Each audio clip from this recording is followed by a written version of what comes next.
My name is Tyler Barstow. I'm one of the co-founders here at Vinyl Me Please, and I handle a lot of our internal creative projects as well as some sales-related things as well, and I am an outlier.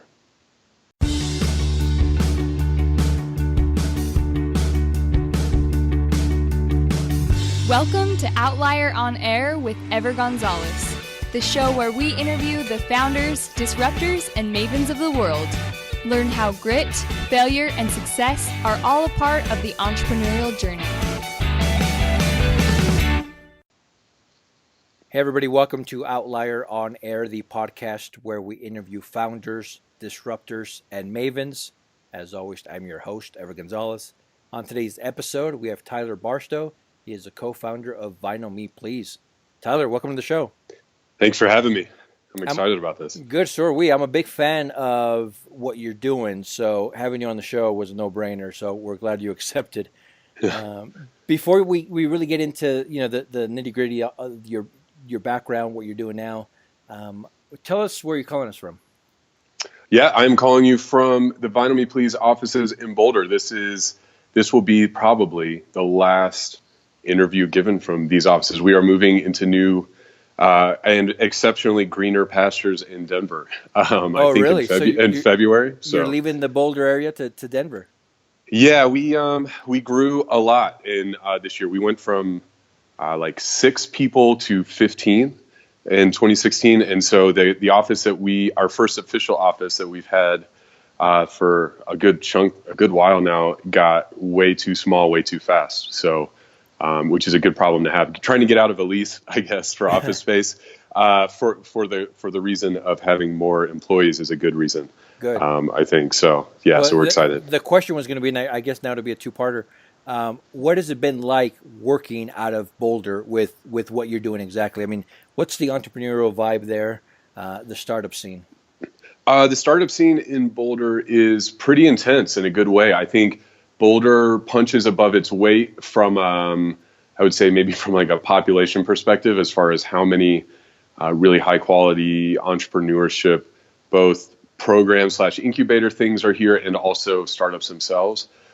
So yeah, we've got a lot of startups here. There's a few really great investment firms here. I know maybe you've heard of Brad Feld. Sure. He's based here, and his investment group is based here. And then we've got Galvanize, which is, my wife actually went through the Galvanize coding school a couple years ago and did very well there. So that's really great. So it's like this. It feels like a tiny little like tech metropolis where it's right on the. So you've been here, I think, before, but obviously it's right on the edge of the mountains. And it is obviously Pearl Street, where a lot of the tech stuff is based, is like this tiny little space where a ton is happening, which is really cool. And I think a lot of bigger tech companies have started to take notice over the last, I would imagine, 6 to 7 to 8 years. Google's opening a big new campus here. I believe Amazon is as well, and nice. I think Twitter's already here. So yeah, it's great. It's like right now I would imagine it's like a very tiny version of San Francisco. I don't know if that's without the overpopulation, I guess, right? Yes, yeah, without the traffic. Although we're close. I mean, traffic is getting a lot worse, so Boulder there, right? Is it you guys have been making noise? Boulder's been making noise for quite a while when it comes to startups and just like you mentioned, kind of the star power that you guys have in that relatively small area. So now, what is that going to do for you now that you're going to Denver? I mean, is it going to change anything about what you guys are doing other than your location? I don't think so. So I mean, a few of the folks on our team, in particular the ownership team, are pretty well plugged into that scene in Boulder anyway, and will continue to do so. To go to those events and things. Matt, the other co-founder, probably the most, and maybe one of the other owners here, Matt Hessler, are really plugged into Boulder. And so, I mean, from a day-to-day or week-to-week perspective, we are very much a kind of reclusive team. We work really hard and we work a lot. And so we have an office on the fringe of Boulder proper, or maybe Boulder, like the most popular section of Boulder. We are certainly on the fringe of that. We got this office a couple years ago, and it was at the time all that we could afford. And so, so our day-to-day interactions, we don't have a lot with other companies from a full-on staff outside of maybe friend relationships and things like that. And the Denver space is actually going to be right next to the Galvanize campus in Denver, so we will be there next to them in Pivotal and a few other. And WeWork as well. So Denver is a more spread out place for sure. We'll be in one of the tiny pockets of other tech things happening, which will be cool. But yeah, and man, I mean, we're, from a tech perspective, I wouldn't say necessarily that we are a tech startup. I might go on record and say that I wish we had become one earlier. Right. But yeah, anyway, that's probably more than you were. No, that's perfect. I want to paint the picture for our audience, right, of where you are and what it's like there. So as we start to talk about the company and your own personal background, I think it fits well. So now I'm personally a big fan of you and what you're doing, and of course, Vinyl Me Please. And so for those that haven't heard of your company yet, tell us what it is, how it works. Yeah, no, absolutely. So Vinyl Me Please is a Record of the Month club with an emphasis on club. So we have a monthly subscription where every member gets, let me back up a little bit. So it's a monthly subscription. And then every month we partner with one artist and label to work on a limited edition, or I guess a limited and special edition, but I guess primarily special edition. And I'll make that distinction more clear in a minute. But where we do a special edition pressing of one of that band's albums on vinyl. That edition exists nowhere else in the world. It's made for us from scratch, and then we pair that with a cocktail recipe, and we have an artist listen to the record and do an inspired art print. So those artists all over the place, and they're artists that we find or that they find us, and we really love their work. We pay them, send them the record, and they do a 12 by 12 print. So every month you get a box in the mail from us that has a copy of the art print, a copy of the cocktail recipe, and a copy of the record. And then we also have a member store where we have an online store where members can shop for between 30 and 40 other titles every month, and they get free shipping on those.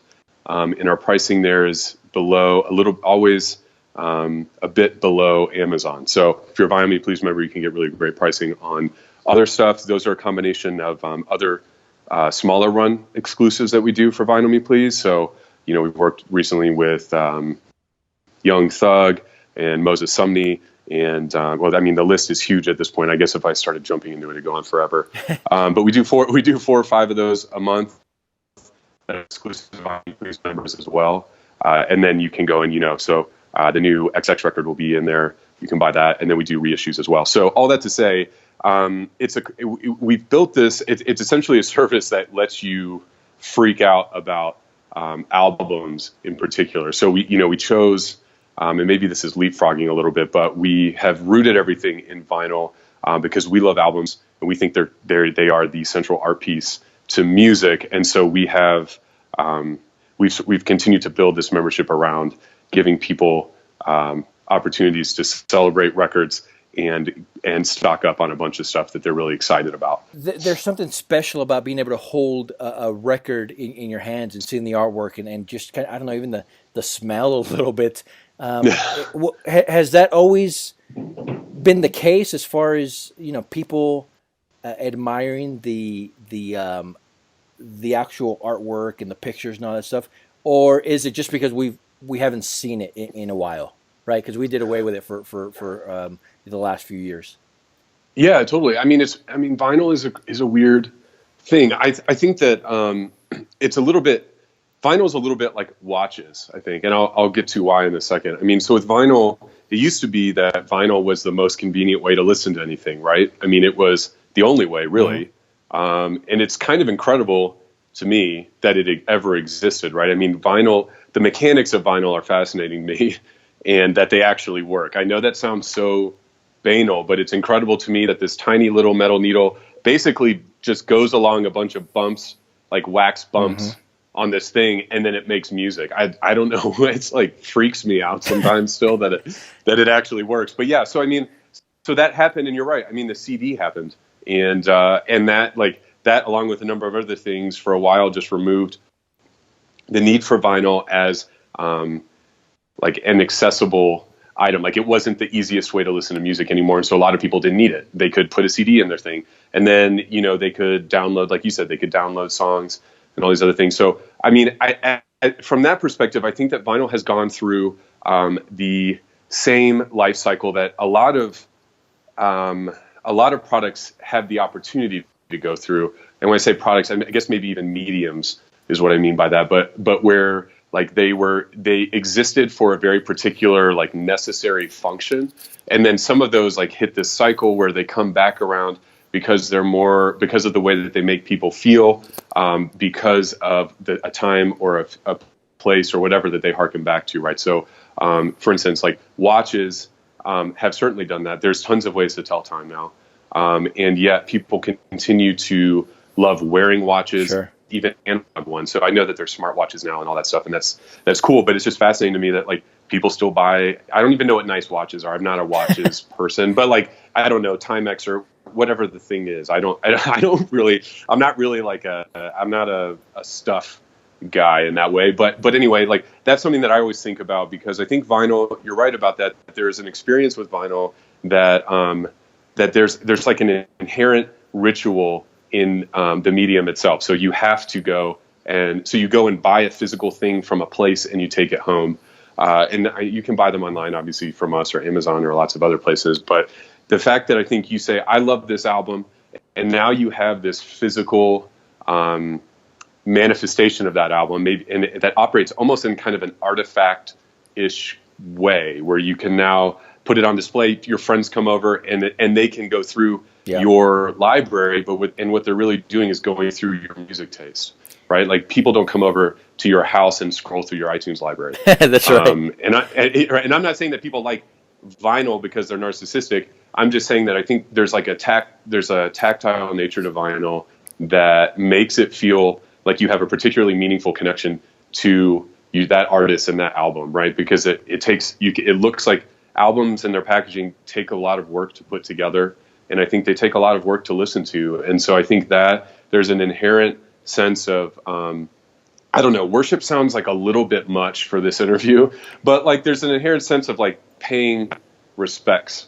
Maybe that's a better phrase. Like, you're paying respects to an artist and an album that you really love. And even though vinyl doesn't even really exist for, like, a sound quality reason anymore, I mean, lossless files and WAV files are all incredible. You don't need vinyl for a sound quality thing anymore. You used to, but not now. But I think that there's a particular the particular process of vinyl is something that makes it different than anything else. And I think that there is no other experience with music that is like your experience with vinyl. There are other meaningful music experiences, but none that are the same as vinyl. And so I don't see. For that reason, I think that's why it came back and why I think it's had such staying power over the last 6 or 7 years or so. Yeah, there's something special about it, and I love it, and I love the fact that you're doing this. So now let's talk about the details, right? I mean, you talked about you're reaching out to the artist, or they're coming to you. There's a lot of work that has to go behind that. You know, like you mentioned, your artist working on, putting their work in the package there as well. How far out do you plan for the artist of the month or the album of the month? Well, it's a lot now. So we plan 4 to 6 months out, typically closer to 6 months out. And because the pressings that we're running now are very substantial. And so they take that scheduling process takes quite a bit of time. Was it always that way, even from the beginning? No. So, man, from the beginning, that was almost exactly, it's like 4 years and 2 weeks ago. Nice. No, when we first started, we were buying records, like backstock records from label catalogs. Matt and I didn't know anyone in the music industry at all. And he and I worked at a finance startup in Chicago. and did not like our lives at all, and were really bored and broke and miserable. We were roommates, and we both worked at the same company, along with his now wife, Esther. But anyway, he and I, when we first started it, it was like we had 12 customers our first month, right? And we were freaked out. So the cards were automatically charged on like January 1st or 2nd, and then we used that money to go buy records, because all the money we invested. I mean, we each, I think, put $500 on our credit cards, and that had to cover like shipping materials and getting incorporated. And we had no idea, dude. I cannot explain the degree to which we had no idea. Did you quit your job to do this from the beginning, or was this a side hustle for a while? This was a side hustle for like a year and a half. Okay. But we quit our jobs, I think, like a month and a half after we started Vinyl Me Please, and Matt got another job, and I got a contract customer support job that I could do from home, and then we basically worked on this stuff nights and weekends. And yeah, I mean, there's just a lot. I mean, there's a lot into that story. We don't need to get into it all right now if you don't want to, but yeah. So I think to answer your specific question. We basically were ordering from label catalogs, and we didn't really know anyone. So what we were doing, our criteria for records, like what we were picking, was that it had to be something that we thought was worth everyone's time and attention to sit down and listen to beginning to end. And vinyl was amazing for that, obviously, because it forced people to listen to music a certain way. Like I know that there's a way to, I know people can technically go and skip around a record, but I've never seen anyone do that. I know, like, it's a huge pain in the ass. And so anyway, we were just going, and it was just he and I's taste. I mean, is how it started. And I mean, the first record we ran was Langhorne Slim and the Law, The Way We Move. We called his record label. They were amazing. We ordered 14 copies. We got 2 extra for damages. And then, they showed up. We wrapped them and then shipped them out, I think the 3rd week of January. And, I mean, Matt, I think accidentally, had forgotten a couple at home. And so he FedExed them, and we ended up losing, I think, like $40 first month because like, I don't know. Yeah. I mean, dude, we were so dumb. Like, we didn't even, I mean, there was a lot of, like, we weren't even thinking about it in terms of like margins or anything. It was just, we have this amount of money. We're going to spend it to send stuff to our customers. And then next month we'll get another thing of money and we'll spend that to send stuff to our customers. I mean, there was a long process of getting out of that mentality, obviously. But yeah, I mean, we were young. So. Where you came from the financial startup in Chicago, I mean, to this, that's a big jump, right? I mean, and I know that you're a music lover, but I mean, basically, you could have been doing anything else in the world, right? Why this? Why now? Well, I mean, so the finance startup was, I mean, I think finance startup might be a little bit generous. I guess, like, so basically, yeah. So we were, let me just, I guess, step back a little bit. I grew up in a house. My dad was an entrepreneur. He started a company when I was young for like cash register software. I think they built their own software or sold other company software or both. But he ended up selling that company when I was pretty young. And then he has been the head of sales for a few different bigger companies that do that since. So he's now, the company that he was working for got bought by a huge German company. He now is a partner in that company. And so he does that stuff. So I grew up in a house with a dad who had like either run or worked for pretty serious software companies. And then my uncle was an entrepreneur and had worked as was the CTO for a company called Bandwidth. And so they are a big tech company out of Raleigh, Durham. I think they might be technically in Cary. But anyway, so I grew up in a house that was full of people who were into entrepreneurship, especially and into tech. And like I was going to say, entrepreneurship specifically in tech. And under the auspices of that, being a tech entrepreneur in the late 90s, early 2000s meant something a lot different for most people than it does now. But yeah, so I had grown up in in that world and had worked right after college. I worked for the CEO slash then former CEO. He just stepped away. Nothing bad happened. He moved into nonprofit work. And so I worked for the former CEO of Bandwidth in his new nonprofit venture stuff for a while, and then had gotten this job in Chicago. And so I guess when you say you could have gone and done anything, that was not necessarily true of me. I mean, it was in the sense I had worked at Symantec for a while in college and maintaining code banks for them and stuff, but it was not like I had this bug around being in the tech startup world. Mm-hmm. And when I first moved to Chicago, I was going to like every tech meetup that there ever was. Oh man, what is the 1871 is I think the hub there. I used to go there all the time and all sorts of things like that. All that to say, Matt and I were very plugged into that scene in Chicago and had a lot of friends who worked. Almost all of our friends worked in that scene as well in Chicago. So we could have moved, I think, laterally to other things like that, to other startups that were doing a lot better than this dumb startup we worked for. There's just a little bit of, just bitterness maybe behind that comment, but the new version of it, my friend ended up buying that startup and has brought it back to life, and they're awesome now. So I don't want to talk any shit about them anymore. Just the former version was not cool.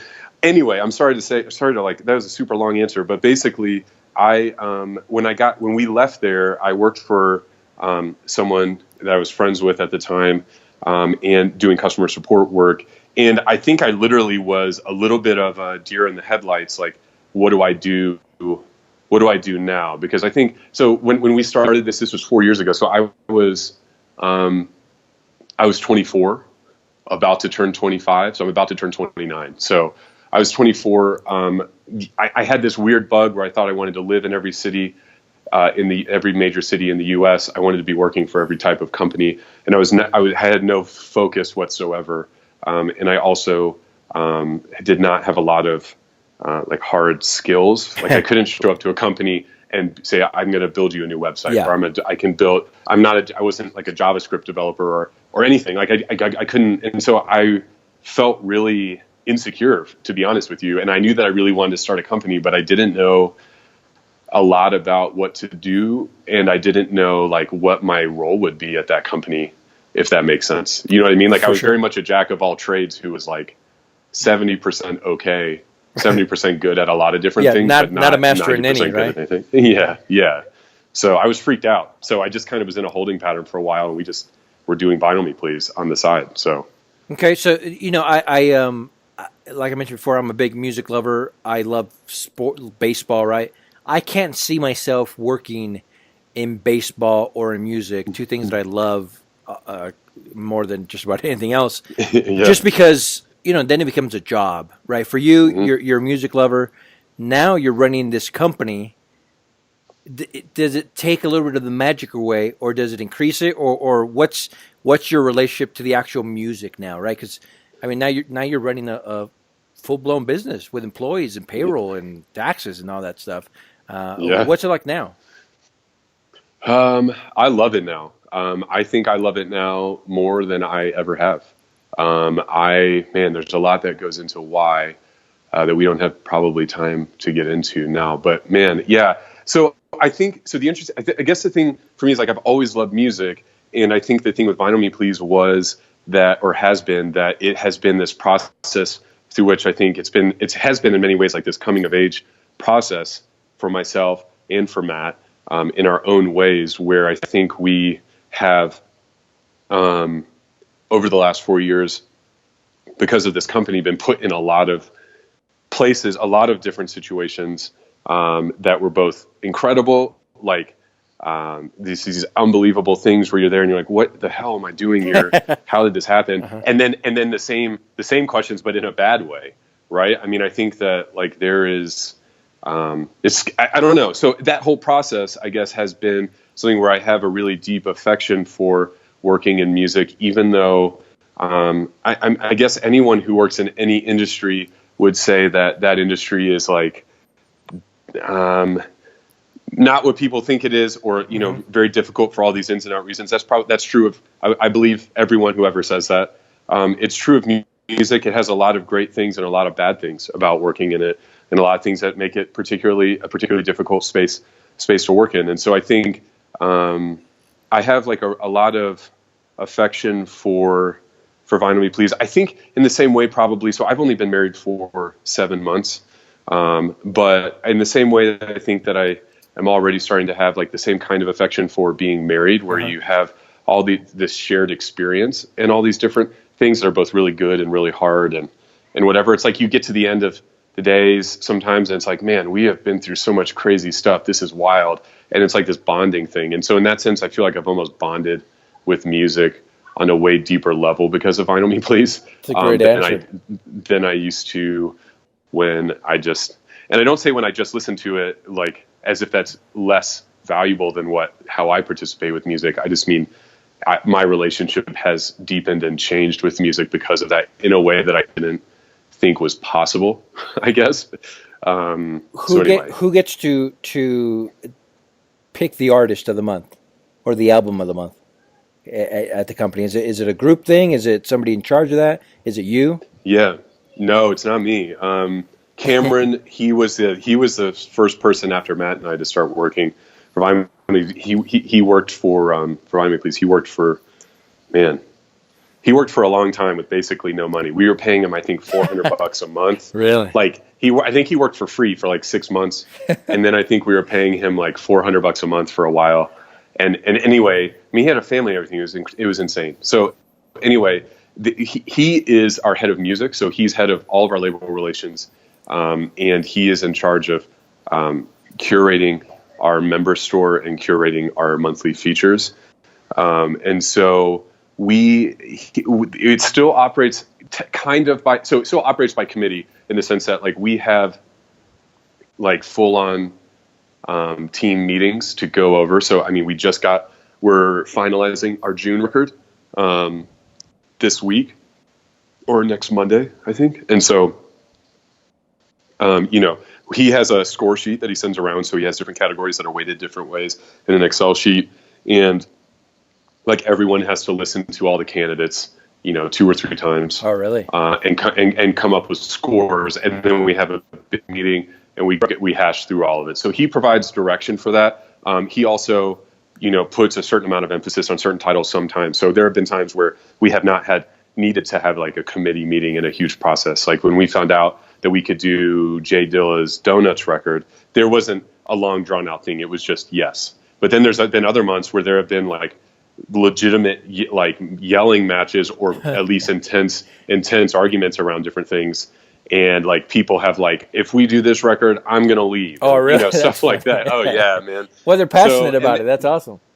Yeah, no, exactly. And I think like that kind of stuff was always, really good because I think Cam has helped us get to a place. I guess here's maybe the best way to put it. Cam helps us get to a point in the process where like at that point there aren't any bad choices. But I think that there's a difference between a good choice and a great choice. And I think the rest of the team jumps in to help try and winnow down what that is. And I think that as we've grown and gotten better and gotten smarter about things, that our taste and choices has gotten better. Like I think this year is going to be better than last year, which was better than the year before. And that's an exciting trend. So I think to be able to identify and to hopefully continue that we are continuing to refine that process and make it I guess better seems a little abstract, just make it like more effective at what we're trying to accomplish. Then what does your day-to-day look like? Yeah, man, that's a great question. So I run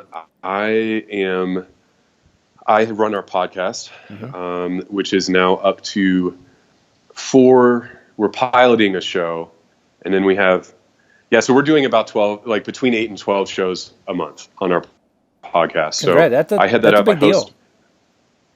So I host most of those shows. I think, I host all of those shows. That's a combination of artist interviews, shows for our store, variety show that Andrew and I have that's more of like a music punditry show. And then we're piloting a couple new things that will be out and about soon. So I do that. And then we have a weekly newsletter called The Standard that goes out every Friday.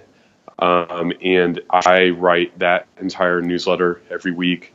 And then I am heading up some things related to like bulk sales and other things like that. So working with partnerships related to selling our various products, whether it be that subscriptions or records or whatever that is. So I've been working on that for a couple months now, and that's starting to grow. So yeah, so I mean, my day-to-day job, I mean, my day-to-day schedule, I guess, is like it's pretty hectic. Like today, I am recording 4 shows and then doing this. Nice. And then the other days that where everyone's in the office are a lot of planning, a lot of research. I'm getting ready to hire a research assistant actually to help, because I think there's like so much that needs to be digested and then also planned. So anyway, so it's a little bit, my job description walks, I guess, a couple different categories. But yeah, so my week in and week out, those are the things that I'm working on, and my day to day. I do all my admin work in the morning and all my creative stuff in the afternoon. I don't know if that's even interesting to you. But yeah, so. Yeah, no, for sure. You mentioned that you're bringing on possibly a new research assistant. So what, number-wise, employee-wise, what are you up to right now? We are at, I think 15. That's a good I believe company. It's 15. Yeah, so my guess is we'll add another 5 people this year. Really? But I mean, I wouldn't have thought that we were going to add 11 people or 10 people this year. So, I mean, here we are. So, yeah, so we are, yeah, I mean, the thing is that Vinyl Me Please, physical product companies, there are probably people listening to this that know from much longer experience than us. But I mean, physical product companies that, I don't know, like the internet makes our lives way better, but it's also, I mean, there's so many components to our business, just to keep everything working. And then obviously there's all the work of growing the company and taking us where we can go, as well as like sustaining where we are, that I think, man, it has been a wild ride. You started in your apartment, right? Yes, I know. Have you, I think it was you. Have you outsourced? I mean, are you outsourcing your logistics now, your distribution, your packaging, all that good stuff? So, well, we have a head of operations. His name is David Barnes. He's super sharp, and he's a great dude. And he has helped us out a lot. He's been with us for like 10 months, I think, 9 months. Man, I don't know. If he's listening to this, I don't know what it is. I think it's 10 months. But anyway, yeah. So we have one person internally who handles all the operations on our side, and that means him quarterbacking things with our various fulfillment, things like our boxes and our prints and all that stuff. And then, yeah, we have a logistics partner who our factory is, or our warehouse, it's not a factory.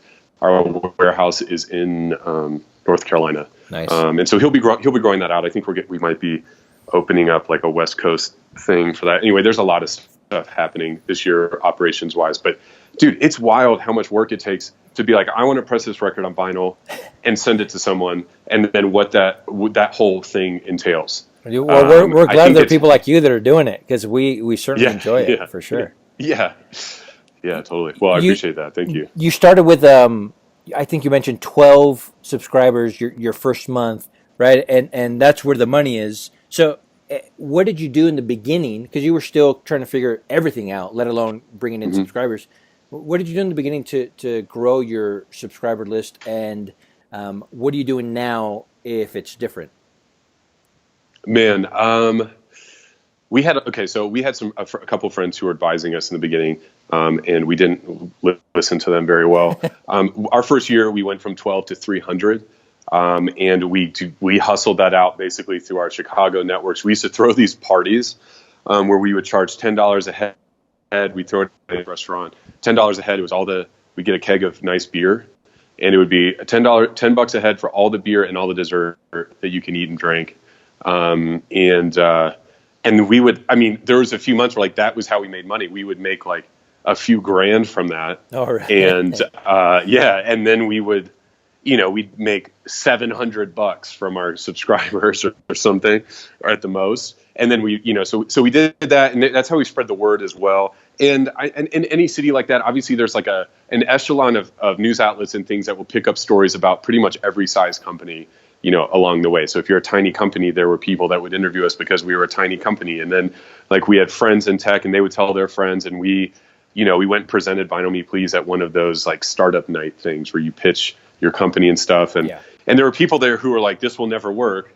And the reasons they were saying that were like true, real reasons. I mean, Vinyl Me Please was such a grind for so long that, I mean, it took forever to get going. And it's the kind of thing that you have to grow a very, very particular way, right? And so, and in a very honest way. And that meant that like I'm sure there were things we could have done that were more efficient, but it meant that like, it just took, and this is another thing, I think in any instance that I'm aware of, it takes time to grow what you hope is a quality company. I think it's very rare that I've ever heard of a company that I would call a quality company that just sort of happened over the course of 2 months or 3 months, and then it was this thing, right? I mean, there's a certain level of patience, I think, where you develop, you have this why that you want to do this thing,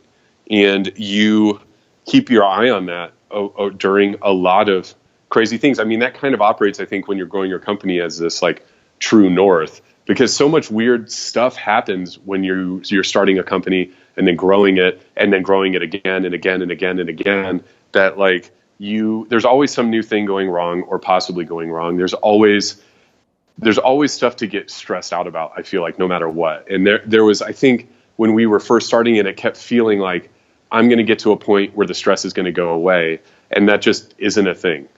And I say that as a part of growing the company, because I think like there were so many things early on that we tried as like silver bullets to grow Vinyl Me Please that weren't like cheesy or bad. It was just like, we didn't know anything about email marketing. So we would pay like one company $5,000 to put us on their email list, and then we'd get nothing out of it. Right. Things like that. So anyway, sorry, you live and you learn, right? It's part of growing the company. Yes. So, I'm assuming that you've seen your subscriber base grow. You're working in an industry that you love. You get to listen to cool music, all that good stuff. There's a lot of good out of that. What's the hardest part for you? What keeps you up at night right now? Not in the beginning, but right now. Yeah. Having a family and owning a company. Yeah. I think like, and having a bunch of employees. I think the idea that there are now a lot of members, a lot of employees, and now people that I live in a house with who, I think in a genuine way, I think depend on or rely on me doing a great job at what I'm trying to do. And I think that's like, it's kind of a crazy thing to stay up and think about how many people work here and get a paycheck. We're a tiny company compared to like the idea of some of the companies now that I've always been fans of and stuff, and running those, it like feels crippling to me. And I know it's not, it's just a growth process, but yeah, and I think we have a lot of members now, and we love them. I think about them a lot. And what I mean is that it's just like we've got all these people in 40 plus countries around the world now who like pay money. It will never stop amazing me when people like, you have an idea and people get their paycheck and they take a little bit of that money and they give it to you for something that you do. And has not ever been or will not ever be anything that like we take for granted. And so I think, you want everybody to have that, like you were talking about before. I want everybody to have that, like, oh man, that was awesome experience, obviously with their record, but now like when they open our newsletter or they start listening to our podcast or they read the new copy on our website or they like go to one of our spins events in their city, I think the value of being a Vinyl Me Please member has continued to go up and up and up. But I think at the same time, the desire for, because man, I think this is all music that like has the opportunity to change someone's life. Like I think that music is one of those things that you have. I think everybody who listens to music at least a lot has memories of when they heard a certain album or found a band for the first time that ended up being like this thing that they fell in love with and now has this huge part to play in the way that they remember important parts of their life, right? And so I think when we're sending records like that, I mean, that's why we put so much time into what we pick and then how we present it and what their experience is like with everything down to our customer service and everything, because it's like the point of all this is the music. And I'm sorry, this is not a commercial. I'm just saying, like, the point of all this are the albums that we're running and the artists that we're working with, and we're just celebrating them. And I think making sure that like people's experience month in and month out is like, this album is being celebrated. This is really amazing, and giving them the opportunity to fall in love with that record. It's not that they will with everyone. That would be really naive to think. But I love the idea that a Vinyl Me Please member 2 or 3 or 4 times a year at least could find something that they genuinely love now is really cool. So yeah, I mean, that stuff. And I don't know, it's funny, like my stepdaughter, one of my stepdaughters, Zoe, she's 5, right? And she was like so asking what I do, and I think she was like, oh, my stepdad laughs a lot and types on his computer all the time. Like, it's just, she has no idea what my job is, and it doesn't matter. And so I think that brute reality of like, Zoe's school needs to get paid for, and Audrey's new bike needs to have a thing on it or whatever, right? We got to get groceries, like that stuff. When I was single, it was always like, well, like, it's a little bit easier to be flippant, I think, with your life and your time when no one else is relying on what that time produces. So anyway, maybe that answer went a little far afield. But, no, I love it. Yeah. I love asking questions and then just kind of letting see. I like to see what happens and where the guests take it. And no, you're doing a fantastic job. Now, as we start to wrap up here a little bit, a fun question: what's your favorite record? Man, favorite record. That's kind of like picking your favorite child or something, right? I know, totally. Man, I have been asked this question so many times, and I feel like I've answered it differently every time. So I apologize for any truthers out there. You're right. I have said many different titles on this. My favorite record.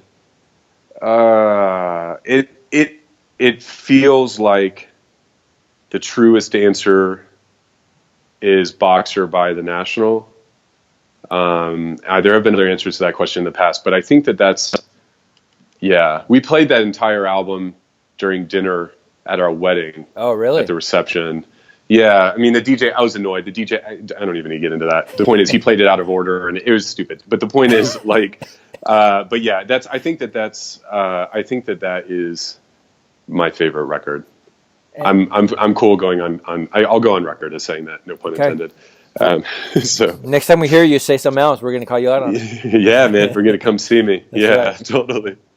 So with everything that you're doing, right? You were working in the startup in Chicago. Now you're doing this, and obviously 4 years into it, you've learned quite a bit.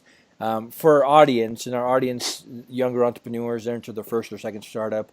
A lot of our audience members are working 9 to 5 at a corporate job and looking to kind of jump into entrepreneurship.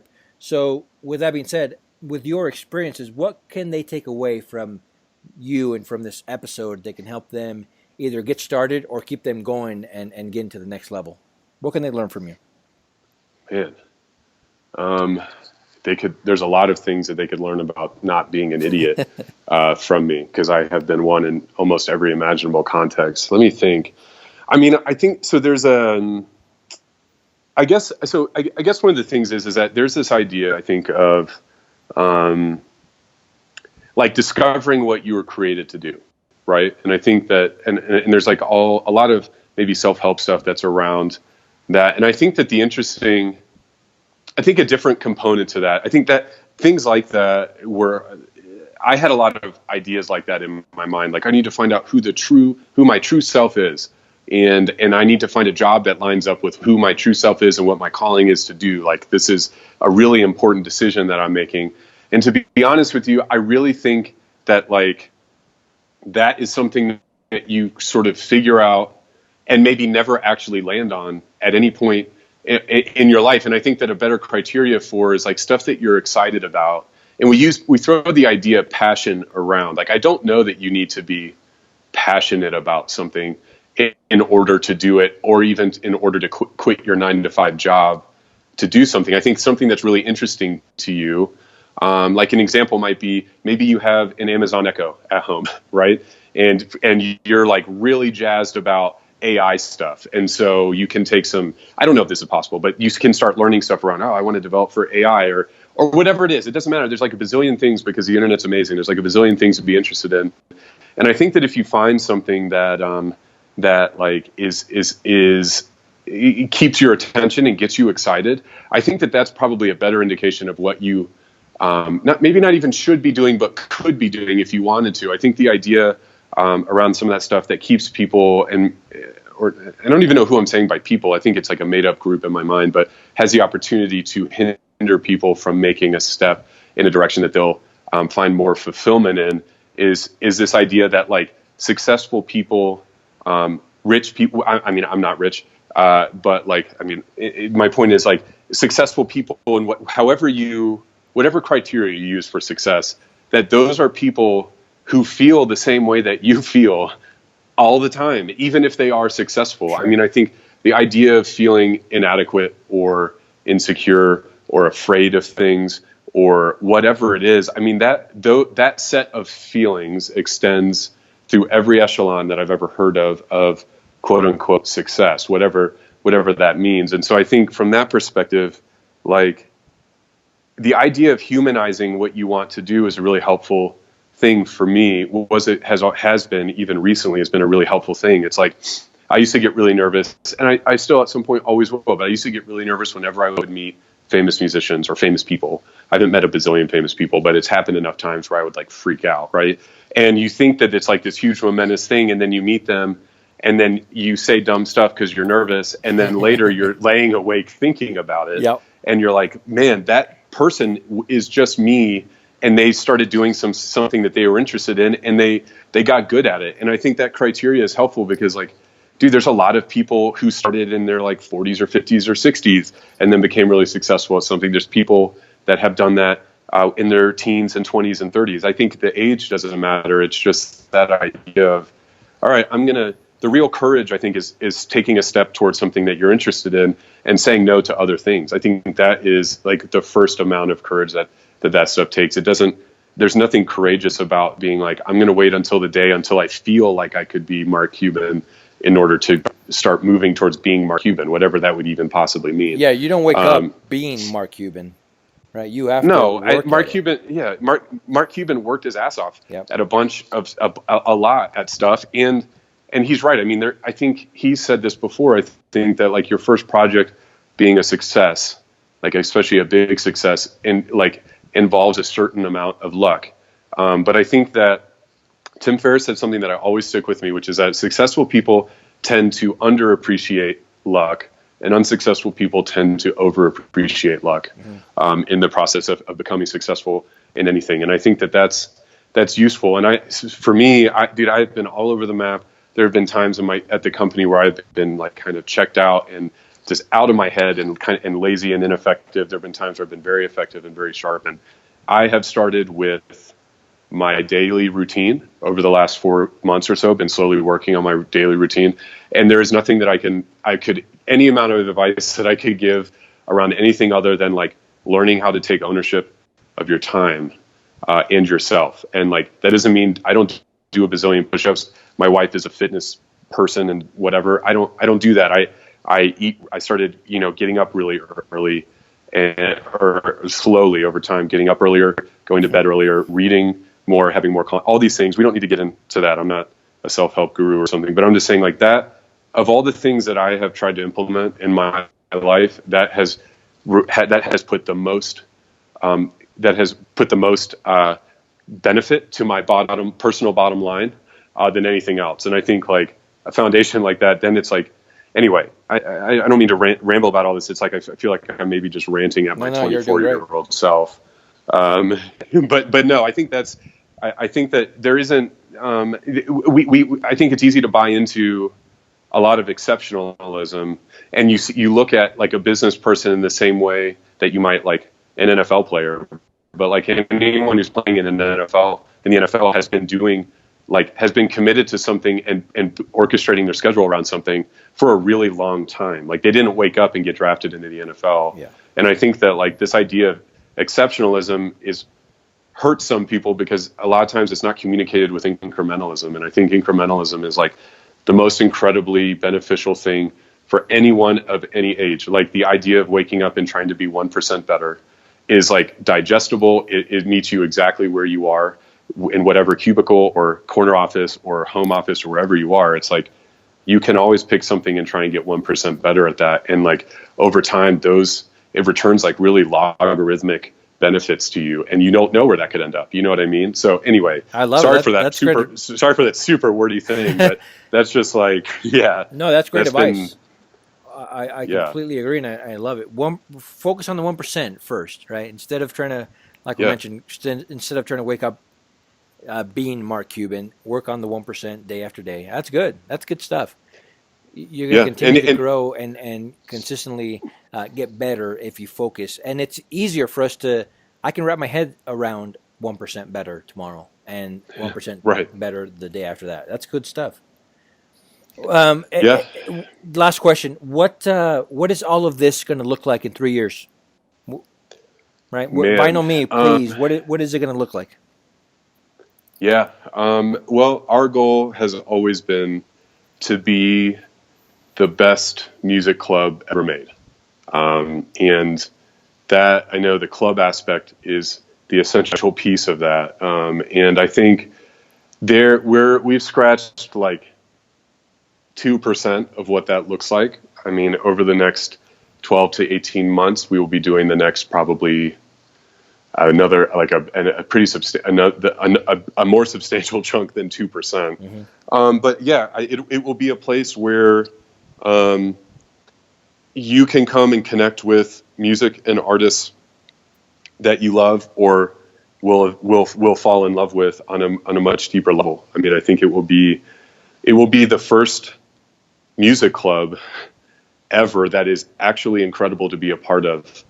And I think it's going to be the kind of place where there will be an incredible, you will join and you will be like, I can't believe that I get all this stuff for this amount of money, right? I can't believe that this is like, I get here and I literally get rewarded and given access to things and whatever, simply because I am obsessed with music. And I think that is, that's what we want to build. I want to build a place where people are free to geek out about stuff and like lose their minds with excitement about things on a monthly basis around their favorite bands and their favorite albums and all sorts of stuff. So that will lead us into a lot of places that I'm excited about. We know some of them now. We don't know some of them yet, which I'm excited about. And I think, man, maybe we'll talk again in 3 years. Absolutely. I would love to see where you're at. And listen, you're certainly well on your way to making that happen. So congratulations for all of your hard work and all the things that you've done. Now, for those of us that are interested, thank you very much. Where can we find you online? So we are at www.vinylmeplease.com. We just actually had our new site and new branding launch a couple months ago. So you will find we have our Vinyl Me Please, the magazine, which is like I guess our blog, if you will. But that is gotten a massive overhaul. Andrew, our senior editor, has done an incredible job growing that. That's like kind of a big thing now. And there's a ton of incredible long form and storytelling and album reviews there. And you can go to www.vinylmeplease.com to sign up and also check all those articles out and everything else about the store. So you can find us on Facebook. I think we're just facebook.com/vinylmeplease, and Twitter we're just @vinylmeplease. So Perfect. So Outliers, you can go to outliermagazine.co. That's outliermagazine.co. First of all, subscribe to our podcast, rate, review it. But there we're going to have links to Vinyl Me Please, the website, all the social media accounts. Obviously, connect with Tyler, sign up, follow them on social media.